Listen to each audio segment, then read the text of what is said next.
राजू एक लालची और स्वार्थी व्यक्ति था। वह हमेशा बहुत सारा पैसा और दौलत हासिल करने की इच्छा रखता था और इसके लिए दूसरों को धोखा देने से भी पीछे नहीं हटता था। साथ ही वह किसी के साथ कुछ भी साझा नहीं करता था और अपने नौकरों को बहुत कम वेतन देता था। हालांकि एक दिन ऐसा हुआ जिसने उसकी जिंदगी बदल दी। एक दिन राजू का एक छोटा बैग गायब हो गया जिसमें 50 सोने के सिक्के थे। राजू ने बैग को ढूंढने के लिए घर का कोना कोना छान मारा। उसके दोस्त और पड़ोसी भी उसकी मदद करने के लिए आ गए, लेकिन बैग कहीं नहीं मिला। 2 दिन बाद उसका बैग गांव के एक मजदूर रमेश की 10 साल की बेटी मीना को मिला।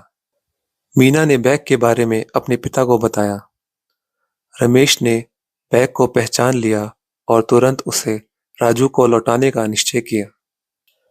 जब रमेश ने बैग राजू को दिया तो राजू ने पूछा कि बैग में 50 सोने के सिक्के हैं या नहीं। सिक्के देखकर राजू खुश हो गया, लेकिन लालच में आकर उसने चाल चलने की सोची।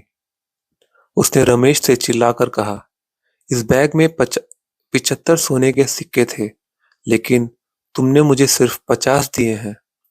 बाकी सिक्के कहाँ गए? तुमने चुराए हैं क्या?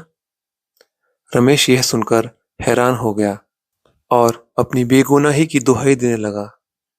लेकिन स्वार्थी और लालची राजू ने रमेश की बात मानने से इनकार कर दिया और मामला अदालत तक ले गया। अदालत में जज ने दोनों पक्षों की बात सुनी।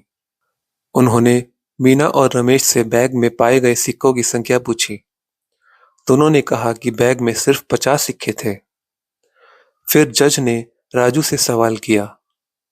राजू ने कहा, हाँ मान्यवर, मेरे बैग में 75 सोने के सिक्के थे, लेकिन इन्होंने मुझे सिर्फ 50 दिए। इन लोगों ने 25 सिक्के चुरा लिए हैं। यह सुनकर जज मुस्कुराए और बोले, यदि तुम्हारे बैग में 75 सिक्के थे और यह बैग सिर्फ 50 सिक्कों का है, तो यह बैग तुम्हारा नहीं हो सकता। यह किसी और का बैग है, इसलिए यह बैग रमेश के पास ही रहेगा जब तक असली मालिक नहीं मिल जाता। जज की इस निर्णय ने राजू को हैरान कर दिया। उसके लालच ने न केवल उसे बेइज्जती दिलाई, बल्कि बैग भी उससे छीन लिए। इस घटना ने उसे लालच और स्वार्थ का सबक सिखाया।